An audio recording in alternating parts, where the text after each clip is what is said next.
What is going on, everyone? This is Eric coming at you from just outside Hartford, Connecticut.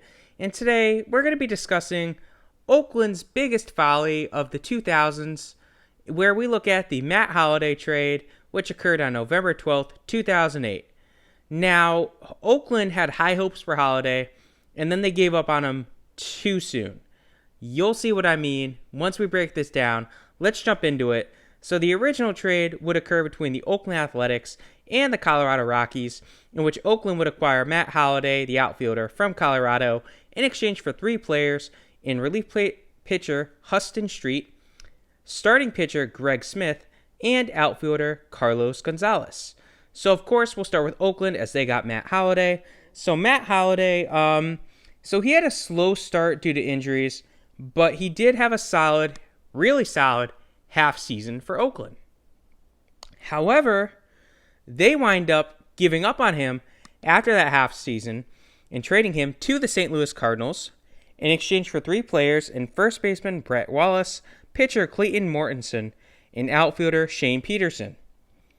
So Brett Wallace, he spent a half season in the minors before getting traded straight up to the Toronto Blue Jays in exchange for outfielder Michael Taylor, not Michael A. Taylor, the one from the Nationals organization, but Michael Taylor, another outfielder.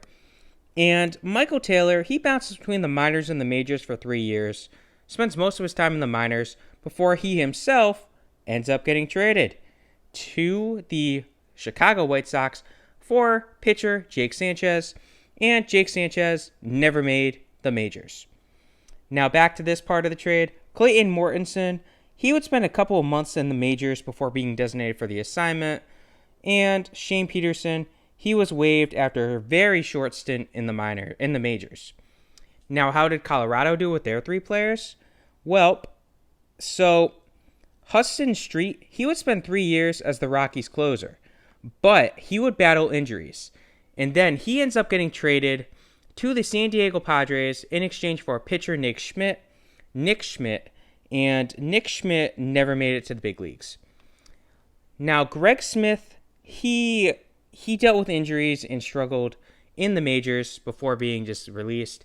And the big player for this trade for them was Carlos Gonzalez.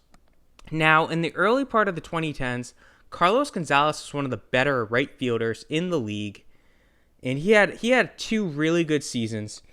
And he was a pretty good player. He was a key outfielder on that organization for 10 seasons. He was a 3-time All-Star, 3-time Gold Glover, 1-time NL batting champ. Now, he would walk after the 2018 season, but Colorado would do that trade again in a heartbeat. They wouldn't even think twice about it.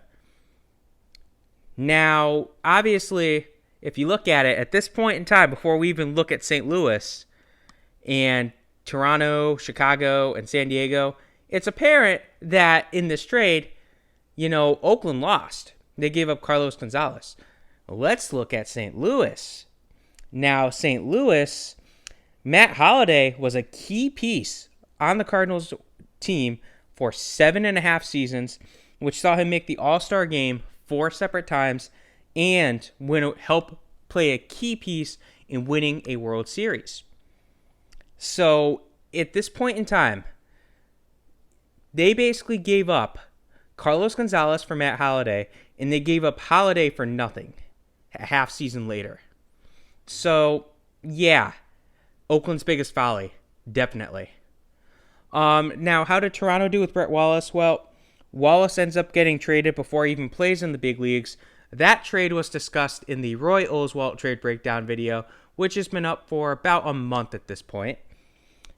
Chicago with Michael Taylor. So Michael Taylor, he would play a minor role for a half season before retiring, surprisingly. He was young enough, but some guys just don't want to play long. Injuries and health concerns and all that good stuff scares him away. And last but not least, San Diego with Huston Street. So he had a 3.5-year stint in San Diego as the closer, and he was a 2-time All-Star before he himself gets traded mid-season.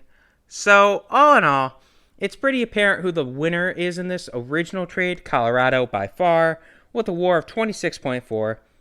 And the biggest loser, Oakland, with a 1.3 WAR. Don't get me wrong, I do like the Moneyball philosophy. I respect it. I'm a big fan of a lot of these Moneyball guys. I like the guys who are speedy, good defenders. I've said that before. If I were to get hired in a role for a baseball team, I'd probably try to go for Oakland because I respect Moneyball. I understand it. I don't mean to be attacking Oakland so much, but this trade was just so bad for them. As they got a WAR of 1.3 out of essentially Carlos Gonzalez, Huston Street, Matt Holliday, and a bunch of garbage. Like, come on, man. And, St. Louis gets a WAR of 23.1 solely out of Holliday. San Diego gets a 3.8 out of Street. And then Michael Taylor gets the Chicago White Sox a 0.2. Toronto gets a wash. But they win in part because, while they got a 0.0 WAR out of Wallace, fact of the matter is, the guy they gave up for him had a negative WAR. Again, this was the Matt Holliday trade. Hope you guys enjoyed it. Have a great rest of your day.